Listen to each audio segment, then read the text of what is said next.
안녕하세요. 반갑습니다. 강산들이고요. 오늘은 산들이가 신규 간호사가 돼서 병원에 가서 처음 들어봤던 100대 100에 관한 거하고 입원 중에 타 병원 진료 시 꼭 챙겨야 하는 이것이라는 제목으로 한번 영상을 만들어 볼까 합니다.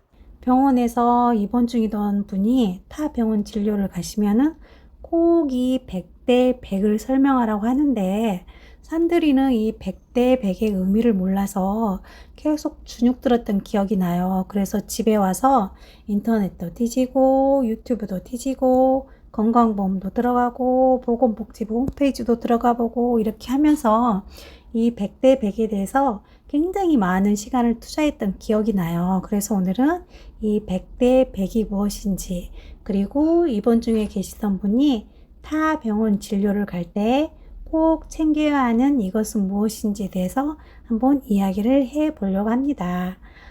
시작하기 전에 구독과 좋아요 많이 눌러주세요. 먼저 이 100대 100부터 설명하고 가도록 하겠습니다.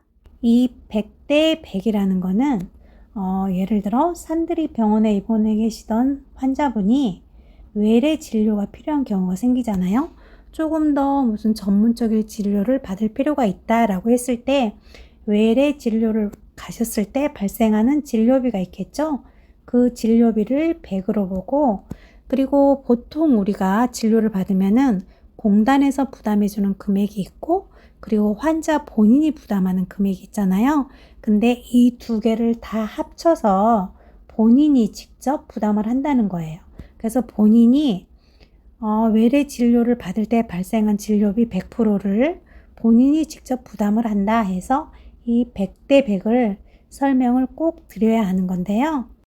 100대 100을 설명을 들은 다음에 입원해 있는 환자분이 타 병원 진료를 가실 때는 꼭 챙겨야 하는 이것이 있다고 했잖아요. 이게 바로 진료 의뢰서하고 투약 기록지인데요.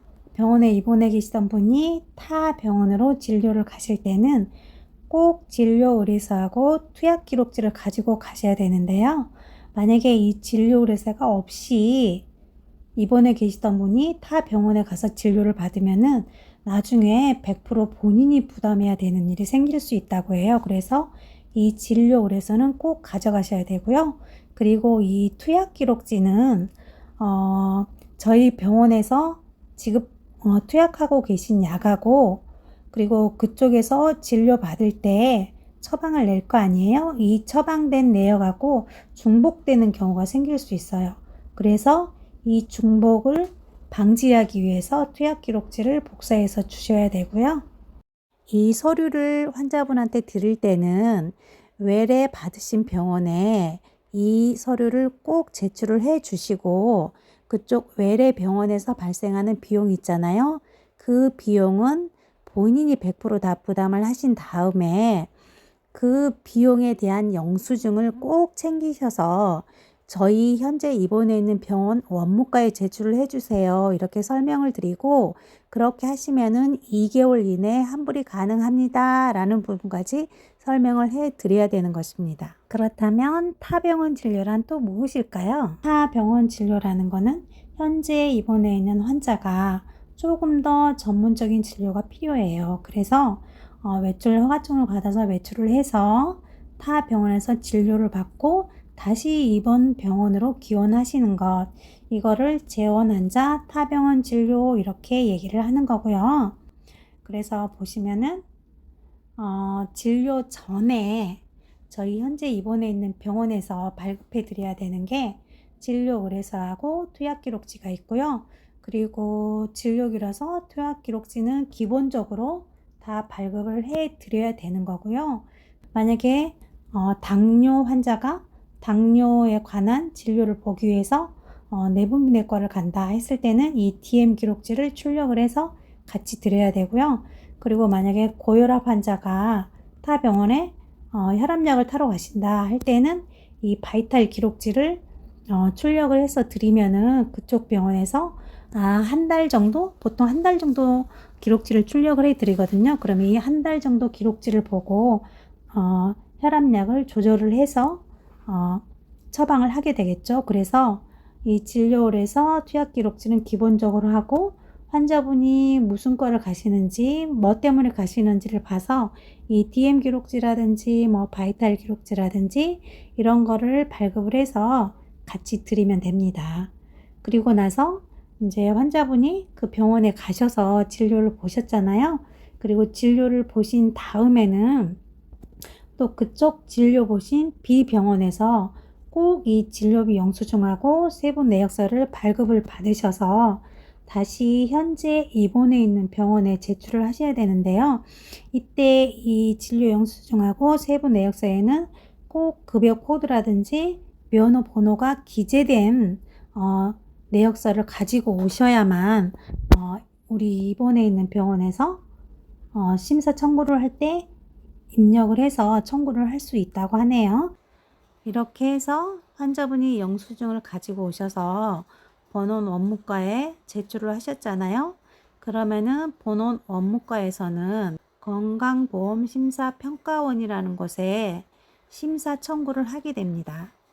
그래서 이 건강보험심사평가원에서는 이번 병원에서 청구한 영수증을 기초로 해서 심사를 하고 그 심사 결과를 이번 병원이 아닌 건강보험공단에다가 통보를 하게 됩니다. 그리고 이 건강보험공단에서는 심평원에서 통보를 받았잖아요. 그 통보 결과를 토대로 해서 이 환자분이 병원에서 진료비 계산을 할 때 비급여라든지 아니면 본인 부담금이 있었잖아요.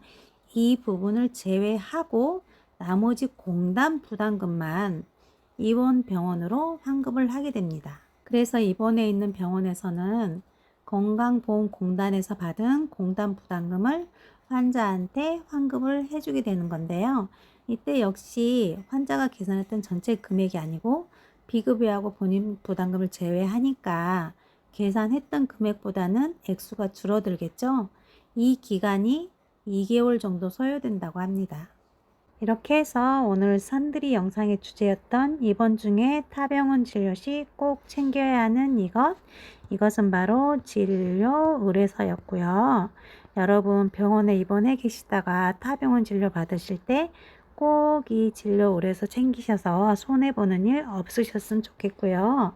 그리고 산들이 다음 영상에서는 신환을 한번 받아보려고 하거든요. 그래서 신환을 받을 때 처음 입원 시에 히스토리를 어떻게 하는지, 그리고 간호 기록은 어떻게 하는지 이 부분에 대해서 한번 영상을 만들어 볼 거니까 많이 기대해 주시고요. 그리고 오늘 영상이 이해가 다 안 되신 분은 이 영상이 끝나고 뒤에다가 산들이가 이렇게 도형을 만들어서 한 번 더 설명을 해 놓을 거거든요. 그래서 여기까지 봐주시면 될 것 같고요. 역시나 오늘도 산들이 영상 시청해 주셔서 너무너무 감사드리고요. 가시기 전에 구독, 좋아요 꼭 한번 눌러주시고 가세요. 이상 강산들이었습니다. 감사합니다. 이 과정을 산들이가 간단하게 이렇게 도형을 이용해서 한번 만들어 봤는데요. 먼저 보시면은 이 입원 병원에서 환자가 다른 병원에 진료를 갈 때는 먼저 입원 병원에 통보를 한 다음에 진료 의뢰서를 발급을 받죠. 그리고 나서 이 진료 의뢰서를 위탁병원에 제출을 합니다. 그리고 진료를 받죠. 그리고 이 진료비가 나오면은 그 진료비 전액 100%를 본인이 부담을 합니다. 그리고 나서 본인 부담한 영수증을 주겠죠. 그 영수증하고 세부 내역서를 가지고 입원 병원에 다시 제출을 해야 되는데 이때는 급여 코드 번호하고 그리고 면허 번호를 꼭 기재를 한 영수증이어야 된다 그랬죠. 내역서. 그리고 이 내역서를 입원 병원에다가 제출을 하면은 이 입원 병원에서는 그 진료비를 받아서 환자한테 환급을 해줘야 되니까 이 심사를 위해서 심평원에 심사 청구를 합니다. 그리고 나면은 이 심평원에서는 심사 결과를 바로 환자가 입원해는 병원에 주는 게 아니고 이거를 이 건강보험공단에 통보를 해줍니다. 그리고 나면은 이 공단에서는 이 환자가 비급여 항목이 있을 거 아니에요? 이거하고 본인 부담금은 제외하고 나머지 공단에서 부담해야 되는 지급만 이 입원 병원으로 지급을 하게 됩니다. 그리고 환자가 받는 금액은 환자가 계산하는 비용보다 적을 수 있습니다. 만약에 내가 이쪽에서 내가 100원 냈는데 100원 다 받는다 하면은 외래 진료를 갔을 때 공단에서 100%를 다 계산해 주는 거나 마찬가지가 되는 거죠.